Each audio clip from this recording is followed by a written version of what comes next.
Good morning, everyone, and welcome to another episode of the Localization Fireside Chat podcast and YouTube channel. My name is Robin Ayub. For those of you who don't know me, you can find out a little bit more information about me on LinkedIn, and I look forward to getting to know you.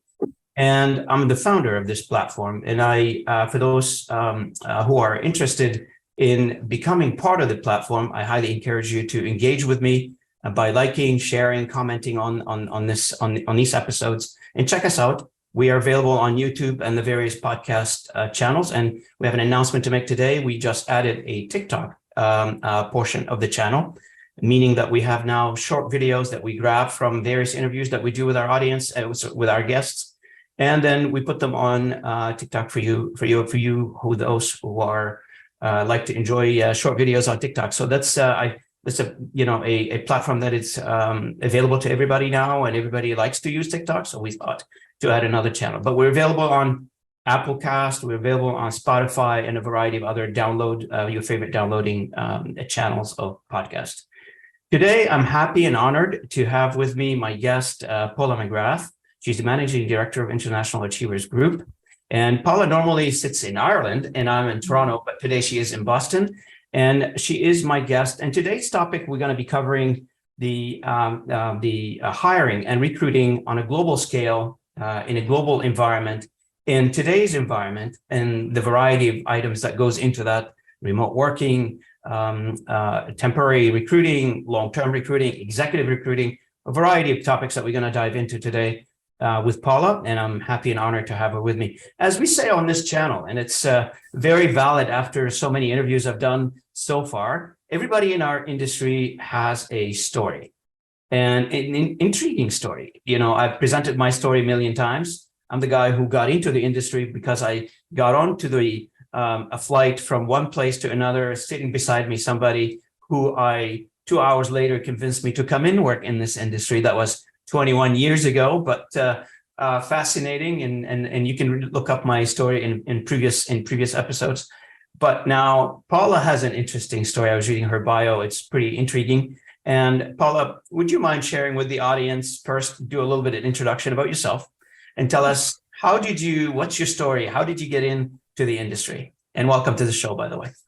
Thank you, Robin. Thank you very much.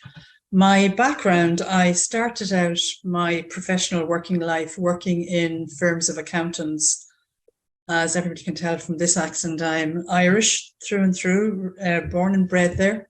I did spend 8 years of my professional working life in the UK, but most of my working life I am based in Ireland.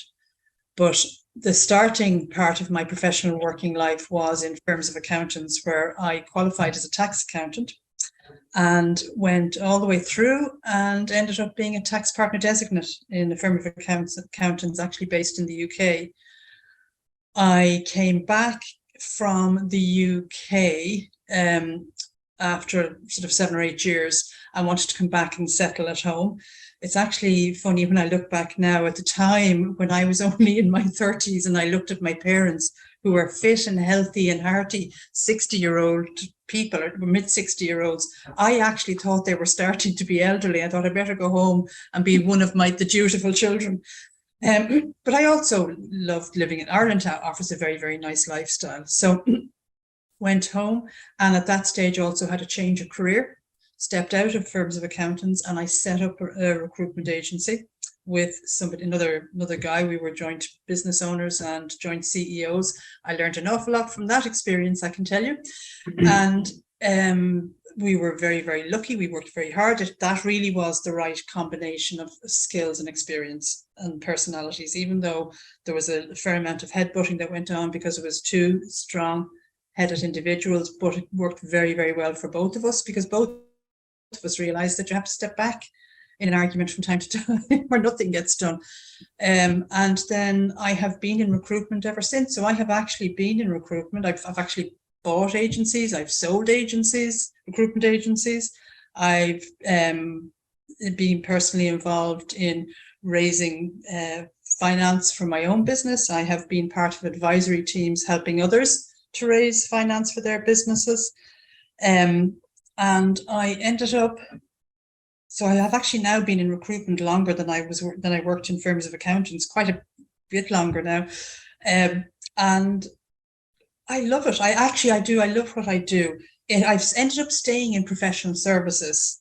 So it wasn't a huge change other than when you're working in recruitment agencies, our client is dealing with individuals and our candidates, again, are obviously individuals, and both parties have got to be treated properly, fairly, with respect, with dignity. And at the same time, it has to be approached in a very commercial way, because if I don't make a profit, I can't pay my bills, and the staff have to be paid. So I ended up coming into localization again. I had a lucky break because I met a man in Ireland who had been involved in the recruitment on a consultancy basis in the localization industry for many, many years. And I happened to meet him. We had a cup of coffee. He was looking to come into a recruitment agency, and we had a cup of coffee, and he started telling me that he was a localization recruiter. I honestly had to ask him. And even though I had had so many years of exposure to so many different business models, and I'm actually, I enjoy business modeling myself. I enjoy that side of things. But I actually had to ask him to explain what exactly is localization. And then I went away and did my research, and I set up International Achievers Group on the back of that. And then we started out and we had a relationship with clients. And that, of course, once you get started and you have a relationship, and things just start to roll from there. So that's it. On the professional side of it, I've had a few different careers, enjoyed them all. The one I'm in now probably suits me best. Mm-hmm. So you reminded me when you said, what is localization? I remember my first day on the job, and sorry to reminisce for a couple of seconds here. First day on the job, and I'm not familiar with the industry at all. I'm a technologist by background. I said, okay, so translation, what is that? I'm thinking in my head, IP address translation, and said, no, we take a word from one language, we put it into another language. Now you go sell that.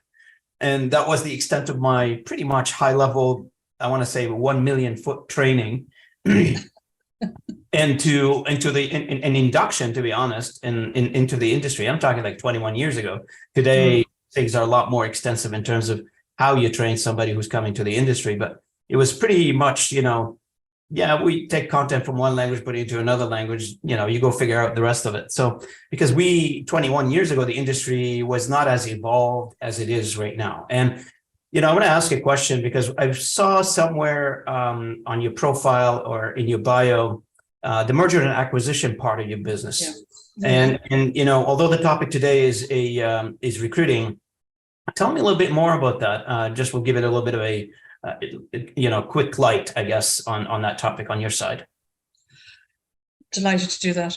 In addition to doing recruiting, the International Achievers Group also gets involved with mergers and acquisitions. And that comes about because when we are speaking with business owners, business leaders, in order to recruit successfully, you end up getting a very strong understanding of the business model, what the goals and aims are of the owner, things like that. Mm-hmm. So because of my previous training, when I worked in firms of accountants for all those years, I used to be part of teams that were involved in proper due diligence, tax advisory, proper planning, the lead up time for both buy and sell side.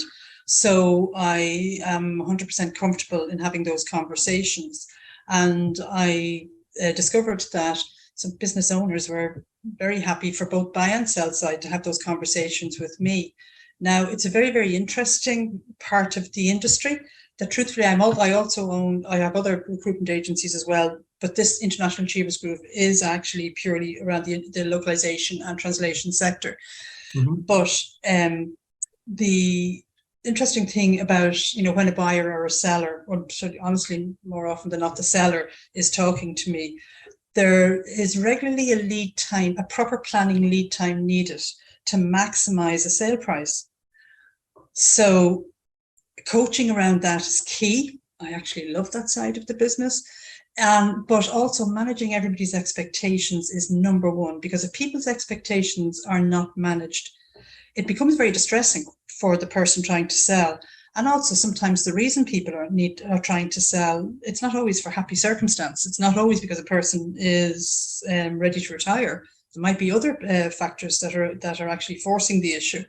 So proper planning around, preparing for a sale is key, absolutely key. And then when it comes to dealing with the buy side, obviously, again, managing expectations, this phrase you'll hear me using quite a lot, again, is so important, because when people, it depends on if an individual is used to working in buying and selling organizations, it can be a much easier conversation.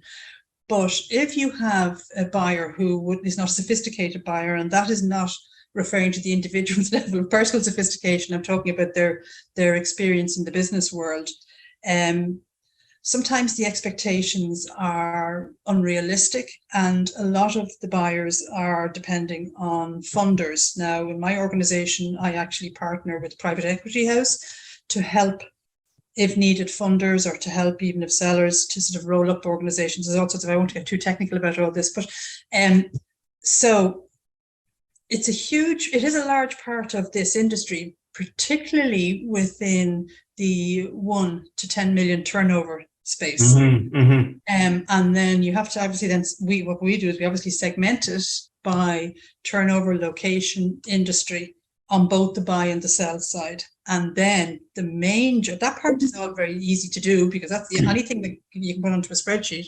But the hardest part then is managing expectations on both buy and sell side, and proper coaching and training on both buy and sell side. Does that address your question? Yeah, it does. And thanks for clarifying that. But generates for me another question. Okay. Since you manage both the recruiting side and you have another practice on the M&A side, have you seen scenarios or incidents, or however you want to call them, cases where the failure to hire or to recruit good talent that led to the M&A discussion? Have I seen that? I'm just running an example. Let's say I am an entrepreneur. I own a company, $5-10 million, ready to retire. Maybe I need somebody to handle the company, not fully ready to retire yet, but I just want to create some space, ready to retire, but maybe in 5 years or 10 years down the road, I just want to slow it down a little bit. And I can't find somebody to exactly what I need, exactly what fits the bill. So now I start talking about selling the company. Yes, I understand your question and the detail of that question now. That actually can be an outright nightmare, an absolute nightmare. And this is where detailed proper planning, detailed proper monitoring, detailed proper accountability and review discussions are held by the existing owner, and swift action on non-deliverables are acted upon. And I am not trying to appear overly clinical about this, because the person that may not be delivering what's needed is still a human being who still has to go home to their family at night. However, the CEO and the current owner has both a legal and moral responsibility to all stakeholders within the business. So if underperformance is not or the wrong direction performance is not acted on quickly enough, you're actually, existing owners are reneging on their both legal and moral responsibility to other stakeholders. Apart from themselves, they themselves might actually be the largest stakeholder, they may be the largest shareholder, they may be the only shareholder, but they most likely have other staff members, and the whole thing can end up backfiring very, very badly. So hiring the right fit person is an absolute must. It's an absolute must. Absolutely, if you have a plan to sell in 2, 3, 4, 5 years time. It also might end up being, sometimes what I see in those type of setups is where you're actually trying to buy in the team for the MBO, for the management buyout. I've seen that happen too, and that can work again, but it is heavily dependent on being properly managed, professionally managed, and professionally monitored. And sometimes, particularly if people are reaching the stage where they're looking to exit, they may start to take their eye off the ball. And it's really key. You don't take your eye off the ball 12 months too soon. because you want to have a ball to sell at the end of it all. Absolutely. So, in my understanding is hire correctly, A, and B, manage correctly. And if those two are in place, you should have a successful story to tell. Yeah. If those two are not in place, then it creates frustration and everybody go home not happy at the end of the day, which, fundamentally, this is the world and how the world runs. It's not a charity organization. At the end of the day, it's a business. And business required to meet certain KPIs to continue sustainability and prosperity, I guess, in this case. And, having somebody who owned a company for 20, 30 years, they create a lot of emotional attachment to what they created. It becomes one of their own, just like their family, their baby. And to create that, to replace them basically by hiring somebody to be their ears and eyes in the business, it's a very careful recruiting process. It's not just about the talent at that point, it's the chemistry. I'm assuming you have to create that chemistry between whoever is in charge and the new person that's going to be in charge, because they're going to stay connected to a large extent in the future. So, I agree. Sorry, moving away from this particular topic, I just want to ask you, can you give us your view on where we are right now in the economy in Europe and the economy in North America? Pretty much similar. You've got interest rate going up. You've got, people are, raising, I want to call them not red flags yet. They're raising yellow flags at this point. Where is the recruitment, status of the industry? Where are we? Do we have demand? Demand has slowed down. What kind of demand is out there? What we see, our most current demand is an ongoing, funnily enough, regardless of the state of the economy, is around sales, business development, revenue generating roles. There is always a demand for those roles in both Europe and the US. And we've also in the past done some work in Asia. Now, obviously, the salary levels fluctuate up and down depending on the state of an economy, and the split between fixed salary and contingent related income, so commission or bonuses, fluctuates depending on the state of economies.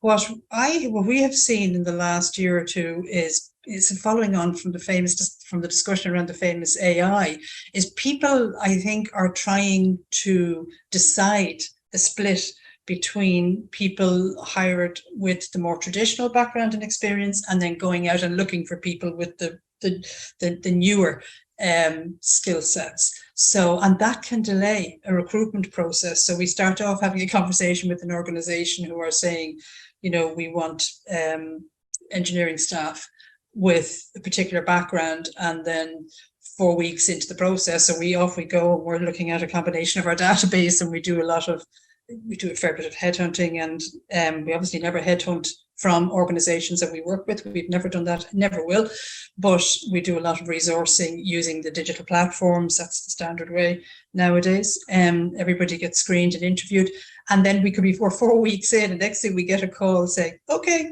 we do actually, what we've just decided, our technical director has just come back from Gala, our technical director has just come back from Malmo, and we're going to hold off going that way. We're in fact, instead, give us 4 weeks, we'll be back to you. We're going to redraft the job specifications. So the whole thing around the engineering jobs at the moment is we're experiencing a little bit in flux, but you're probably the same yourself. Sales roles are always in demand. And then project support roles and project planning roles are pretty much always in demand, and they're sort of the more lower salary type roles. Obviously, what we saw we experienced a bit of a slowdown last year. It's picked up again this year for us. And I think it was around, of course, the fall off for roles in the digital industry caused a slowdown with clients that we were dealing with. So, of course, then they were trying to identify which roles they wanted. And then from time to time, we get approached, but this has always happened. So I've been in recruitment for many, many, many years. And the change in requirement based on trends, and then people end up getting replaced, so then a different skill set comes on board. think I've gone slightly off topic there, Robin, forgive me, but I think the regular requests are always sales revenue generating. Engineering, but that's fluctuating a little at the moment with the skill sets needed and the education needed. One of the articles that I shared last week, it was around, it was written by, I think, Harvard Business Review. Yeah. And it was around prompt engineering. It's hot. Everybody wants that. And they're paying quite a bit. I mean, the salary is around 300K US. Yeah. I don't know the exact number, but and the article says, you know, the technology is moving so fast that if you hire a prompt engineer now and you accept the job as a prompt engineer, you know, what's the long-term projection for this particular job? Nobody knows in terms of how long is that going to stick around. Maybe technology in 6 months becomes something completely different. And prompt engineer in a job description itself may be changing or could take a different, you know, aspect altogether. So, you know, back to your point, Yeah. people change what they're looking for and what they want. And I'm assuming, and I don't know for sure, in your world, when, you know, we talk about sales and revenue generation all the time, I think one of the key aspects of our industry altogether is that sales and marketing. You know, we're good at what we do, from translation, project management, handling content, building things around it. But, you know, since my first Loc World conference that I attended in 2006 till now, I think it was 2006 when it was hosted in Montreal, I kind of formulated the idea in my mind that the localization industry globally, either A, they don't invest enough in sales, or they're not, you know, they have this idea in their mind that I do good work, so customers should come to me versus me going to them and try to ask them to come to me and do business with me. And but this is shifting now, and primarily, in my opinion, and that's my humble opinion, I hope I don't get criticized for this, it's shifting because there's a lot of investment money coming to the industry from PE firms. And PE firms, private equity firms, wants to, you know, as every private equity firm wants to grow, develop, and sell at the end of the day. And the only way you can grow is by going to the market and bringing customers in, and that's your sales team. Of course, you know, when the economy is down, you want to invest more in sales and try to get that revenue in. And when the times are good, that means, you know, revenue flows to everybody, I guess, at the end of the day in our industry. So just let me ask you the question. Now, in our industry right now, in the localization industry, if somebody's listening to us and they happen to be a senior or mid management, or anybody in our industry really who works in our industry, they're probably, maybe they're not happy with their job, or maybe they're looking for something else, something a little bit more interesting. What is your recommendations for those individuals? Like, what is the step that you describe to them? Here's what you should do first, and here's what you ought to perhaps consider in the future. Yeah, that's actually an interesting topic. Actually, sorry, I'm just going to bring it back a little. I actually read the very same article, by the way, from the Harvard Business Review. Found it very interesting. And just, if you don't mind me just addressing that just for 1 second, is that maybe the way to look at that, if you're an employer, so that you don't find yourself, you know, committed to a skill set that you actually, as it turns out, might not need in 12 months' time, is to maybe look at, you know, looking at contract roles for 12 months at a time, to address the current need, knowing, and then so that everybody getting involved in the recruitment process knows that that's what's happening. So that, you know, and it's maybe a way of controlling a situation. But sorry, back to your question. I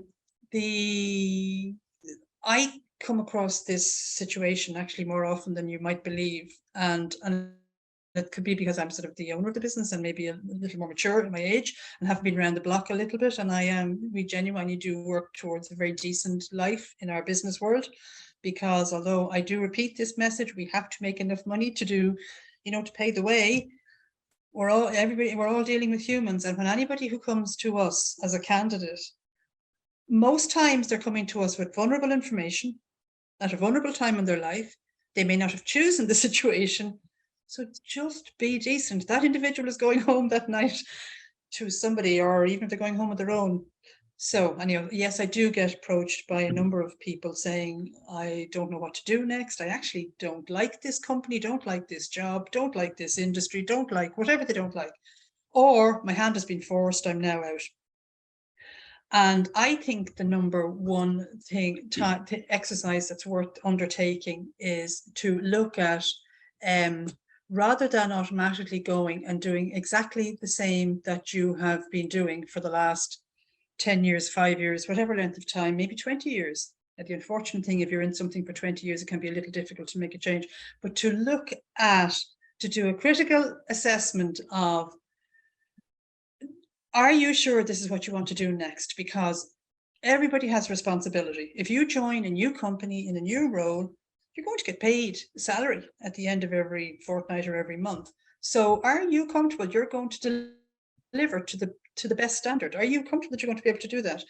Because if you are changed, you're sitting there and you don't like what you do, and you then think, oh, I went and worked for company Y. I'm currently working for company X. It's all going to be much better. It may not be much better for you, because it may not be the right role for you. It may not be the right environment for you. So the very first exercise I ask people that come to me for this particular conversation is, are you sure this is what you want to do? Let's do, and there's an exercise that I go through. Of course, because I've been doing it for so many years at this stage, I do have steps that I go through, and it ends up being identifying by exclusion. So, which means that by excluding a number of issues, because most of us are not able to pinpoint, do you know what I'd really love to do next? And do you know what I'd be really great at? It's only by excluding the stuff that we know we're not good at, that we really don't enjoy, that we end up with what we can do. So, because the first 3 months in any new job, in most instances, is actually good fun. You know, it's good fun. You have a new environment. You've probably got a salary bump. You've probably got a commission bump. You may have, new, better, fun co-workers. You might have a nicer boss. And then you're on to month 4. You still have to deliver your target. You still actually have to, whatever your target is, the job has to be done. Sorry, that's a very long-winded answer to that part. And then you end up with, if you decide that you're going to stay in the same industry, that's actually the easy part. Then the job is done. Yeah. And if you decide that you want a different industry or a different job, I think it's important to address it and get it sorted, because otherwise you're just going to bump along and end up in very unsatisfying situations for both employer and employee for years. And this is probably something, as a summary, I think from your insightful answer, which thanks for that, by the way.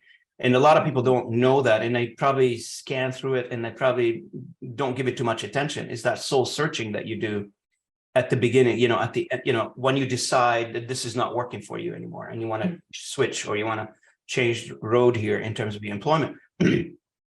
And exactly determining, what do you want to do? What do you enjoy doing? I ask this question on the channel all the time. I'd say, what are you passionate about? What are you willing to do?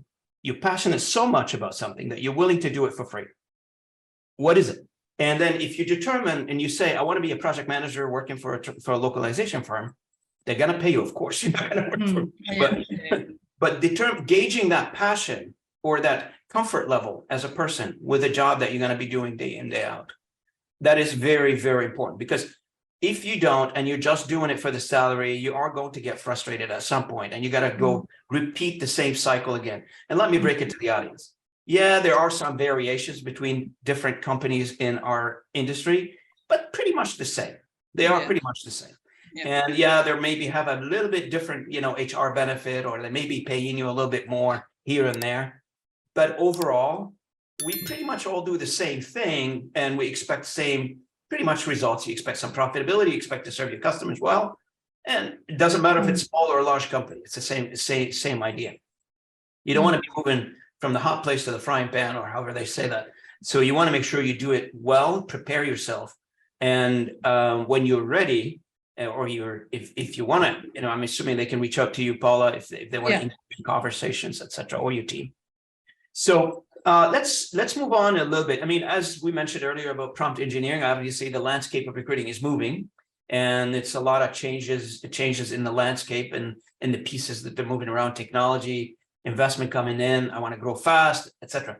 So, what are the expectations now from employers? Like, say, somebody been working in the same job for 20 years, they get, they move on and they get a job somewhere else. What is the primary, if you can list 2 or 3 expectations from the employers in the new landscape of hiring and the new landscape of, let's say, new ownership in a company or new management, they want to have a new team, etc. So what's the expectations? The funny thing is, I think that there is a split with the organizations that we work with in culture. This is a little bit oversimplified to answer your question. So there are some of the organizations we're working with who are actually trying to book the trend and stay ahead of the trend. So their expectations are obviously individuals that come on board with them have to match that style, have to match that culture. And also individuals that are flexible, that are going to be willing to take part in upskilling, upgrading if the need arises. But then we also, funnily enough, actually have some clients who are maybe not moving as quickly. And the individuals that they are looking to hire, they're hiring in their own likeness. And that has happened for the last 25, 30 years I've been in this industry. We hire in our likeness. And so the expectation is going to be, so if I meet with the client and the client is actually, very much on top of things, reading the Harvard Business Review, very much on top of things, it's going to be very clear very quickly to me the type of person that's going to fit in there. And it's important that we match the company's expectation. So we go and look and screen and interview people that are going to match that. But then 2 hours later, I could have a meeting with the client that is not moving and still actually is holding on to a decent profitable business and is still servicing a certain part in the market who's not moving either, with the technology.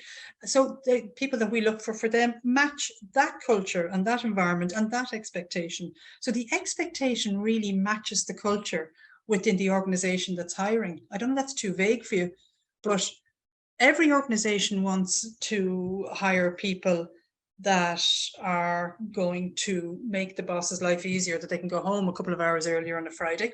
That's standard across the board. Every organization wants, and some organizations are looking to hire to replace the person that's left. So the expectation on matching that is very difficult, truthfully. Other organizations are a bit more skilled at identifying what's needed around a role and a skills shortage.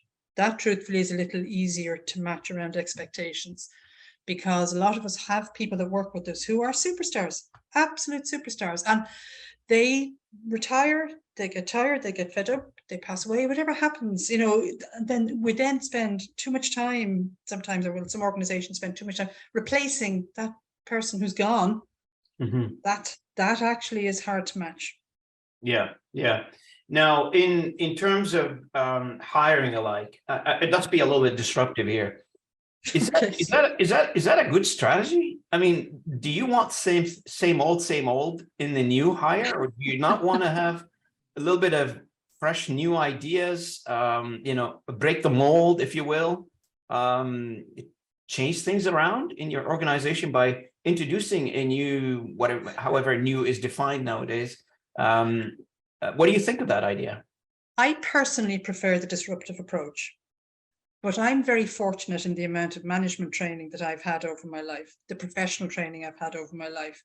And what I always say to my team that I'm trying to teach them to be managers is, be prepared to manage demanding people, because I don't want you to be managing people that aren't bothered, that are the same as you, that it's like what's that phrase that we use, a mirror image.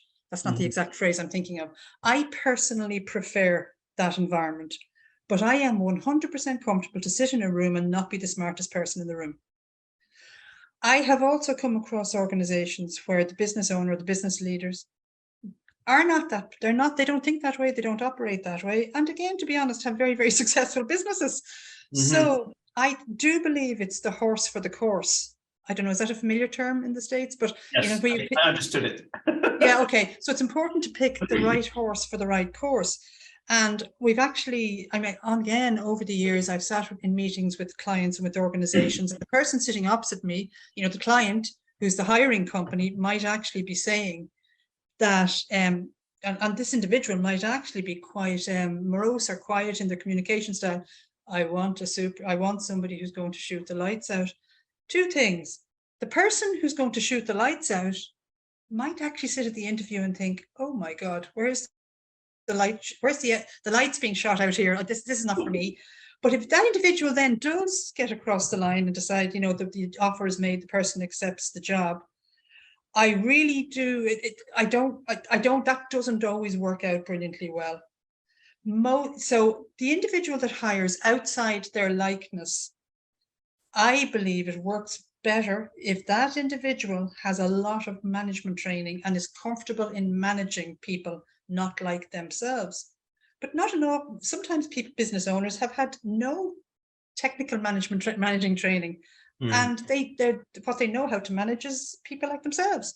So without trying to not make a committed answer, my experience is it's the right horse for the right course, and recognize what works best in your organization. So if you are a very, an organization that has only ever hired in your likeness, and you decide, oh my God, this is actually now, we need to up the game here, you might need to bring somebody in to help you manage the. Yeah. And I think, Paula, like the whole thing starts with a strategic planning. So basically, what is your strategy as a company for the next year? What's your 5-year business plan? Where do you want to go? And, determine, okay, so here's where I want to go. And the road that I'm going to travel to get there, those are the individuals that are going to help me get to that objective. If you don't have a 5-year plan and you're just hiring to replace somebody because they left, that's a different story. But every business has a 5-year business plan. Every business has objectives and goals and KPI to manage for the future. And in our industry, like any other industry, we're not too different. We think we are, but we're not. On a business, everybody's the same. And because everybody managed by financial statements, everybody's got numbers, everybody's got statistics, every industry is the same. The products and services that we deliver, those are completely different. But if we don't have a strategic business plan as companies and individuals that guide us to an objective, to a goal, the hiring part that is going to, these say I'm going to go win the the world championship soccer, right? So I need to have a team, and I need to handpick that team to get me that championship. I'm not just picking them to go for a game here on a Sunday game. That's a different story. We go get together over a barbecue for that one. But if I'm trying to win a championship, or I'm trying to win a race of some sort, I need my teammates to be top shape. Otherwise, I'm not going to be able to win that race. Sorry. I 100% agree. And I think the comment about all companies have strategic and operational planning. I don't know that I'd agree with that. And some of that is from my previous profession, as well as experience in the recruitment industry. But the other thing as well that I have also experienced, even those companies that do have those strategic and operational plans in place, first of all, they're not always measuring targets to actuals. But then a lot of the time they don't tie in the staffing part to tie in with recruitment plans, and sometimes both internal recruitment teams and the likes of us external recruiters. It ends up being sort of like a chasing something around a pitch, because the planning hasn't been put in place. Now, where we've seen it work best is if the recruitment plan is an integral part of the business plan.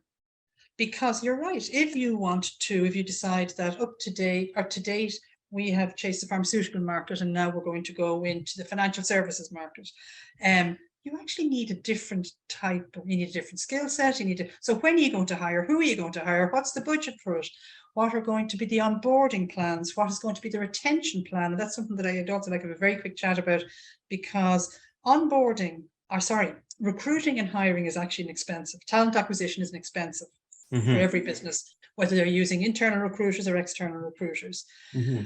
And what I see happening sometimes, which is very frustrating for everybody, I would suggest, is the onboarding and retention planning is not addressed.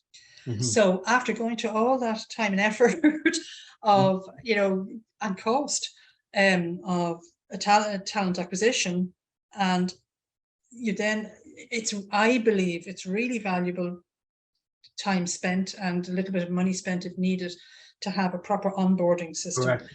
And I think that the very, very basic, I have loads of ideas around, not ideas, experience around this, and guiding organizations around it. And it does vary from organization to organization what's needed. But I think the number one thing that I have seen work from organization to organization for onboarding and the start of a retention plan is a buddy system.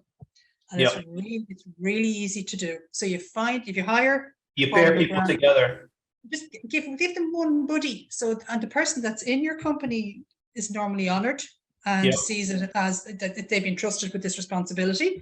Now there's lots of other things that need to happen apart from that, but if you can only do one thing, set up a buddy system, and even if it's just for 1 month, and then after that put a retention plan in place for the following, if possible, 12 months. That's I agree with you. I think, most candidates, when they get into a new job, they want to do well, they want to excel, they want to do like great job, right? So, helping them achieve success, I guess, what is the trigger to enable them to get that first success, the first taste of success in a new job? And that's gonna, you talked about onboarding, because onboarding is a very important step. And you're right, when an employee is being replaced in a company, the cost is so high to replace an employee. You've got a recruiting cost, you got a training cost, you got a low productivity cost at the start. All that stuff has to be all added up. I think the retention discussion, it's very, very interesting. When you move from the onboarding phase to retention, keep them excited, keep them on board with you. Now that you invested time, effort, money into molding them into the resource that you like them to be, you definitely don't want to have that training leave your company and go somewhere else and sell it to the highest bidder. You want them to be with you for many, many years to come. Am I correct in that assessment? I would agree with you. And one thing that I was taught about many years ago in management training is, if you're an effective manager, you'll have very little surprises in your life. So if it turns out that you're a manager and your key member of staff comes to you and says, I'm out of here, bye, I'm gone, I'm going, and they've got 2 weeks notice or a month's notice, depending on part of the world you're in, the notice periods vary from 2 weeks to sometimes 3 months. But if you are that person's manager and that's the biggest surprise for you, you haven't managed effectively. You haven't kept your ears to the ground a lot. You also haven't engaged effectively with your team member. Correct. So, and that's part of retention. That's a massive part of retention. I think it's very easy. And I honestly have been guilty of it myself in the past. And I have to make myself address this issue. Some of it is because I obviously own a business and I have to be profitable, but also my own background. I'm inclined to work from the numbers backwards. But is that when you're doing your review discussions, and I'm calling them review, and even that's probably a little bit too formal, with your team members, it's important to not only know, well, did you hit your target? How is it going on, and how's it getting on with that programming? How are you getting on with that? And you also, obviously staying within the boundaries, acceptable boundaries, need to know the person's life. What are their ambitions being satisfied? Now, the truth is, from time to time, you will not be able to look after everybody's ambition, because particularly as people go through any organization, the numbers of jobs available at the top become narrower. It's just the natural structure of an organization. However, it's important that you know, because then if this person is not telling you, look, this is actually really exciting, or this was exciting 12 months ago, but now I'm starting to feel a bit bored, you can actually help plan their exit and plan the replacement. And that's proper retention planning. But it requires a little bit of training, I believe, with the managers or the supervisors at all levels. Absolutely. Now, we're coming up to the end of our conversation. I'm truly enjoying this conversation, to be honest with you. I can talk with you like for a couple of hours, but we only have 1 hour for this. And hopefully the audience got a few ideas out of our conversation. Just in case if somebody's interested in reaching out to you, how would they get to you? I'll leave your company link in the description, but look you up on LinkedIn. How would you prefer? Yes, please. Well, we obviously have our website, internationalachieversgroup.com. We're on LinkedIn. Myself and my team members are there. Our email addresses are available through the website, but again, it's going to be on your infographic, your information. I'm just having a very quick look. Is it okay to look at my notes? Because there's a few things that crossed my mind, and I mentioned to you before you actually started recording that I'd actually forgotten about because I've been doing this for so long, that I think is really, really useful, because I have to recruit myself, thankfully, from time to time. And some key things sort of came into my mind that I'd honestly forgotten about, but you had to prompt me by inviting me to talk on this, which I'm very grateful. And I just want to make sure I haven't forgotten. Have we covered all the points that you want to cover? Well, it's not even that I think is useful. I mean, I think it's useful to people. And I think the onboarding and retaining was a key thing for me that I had actually forgotten about. No, I just wanted to make sure. No, that's me. Done. Sorry. That's okay. Look, I mean, you're welcome back to this channel anytime you have a announcement or you want to share a brand new idea or a new practice that you think people should know about. And, the happy news here is our audience is growing. Currently around 20,000 views on YouTube, and I'm proud to say that. And we started from scratch, and we're able to see that this thing is growing. So welcome back anytime. It was an honor to have you with me this morning. Any last comments from your side? No, it's just congratulations on your success with the channel. It's a great platform. And also one thing that, having worked in many different industries, both in recruitment and in a previous profession, there are lots of things that apply across the board in business that are not just specific to this industry. So I don't know if that's of any comfort. Absolutely. I mean, the subject that we've covered today, although we talked about it from the context of localization industry, obviously recruiting goes horizontally across many industries. Talents are talents, and definition of talents can be applied to any industry. So if our audience are not happen to be not in the localization industry and are interested in the recruiting discussion, please listen to this podcast, and please reach out to Paula at your own convenience by looking her up on LinkedIn or the description in the infographic of this particular video. So thanks again. I really appreciate it, Paula. Honored to have you with me, and I look forward to having this conversation in the future with you again. Thanks again. I really appreciate it. Thank you, Robin. Thank you.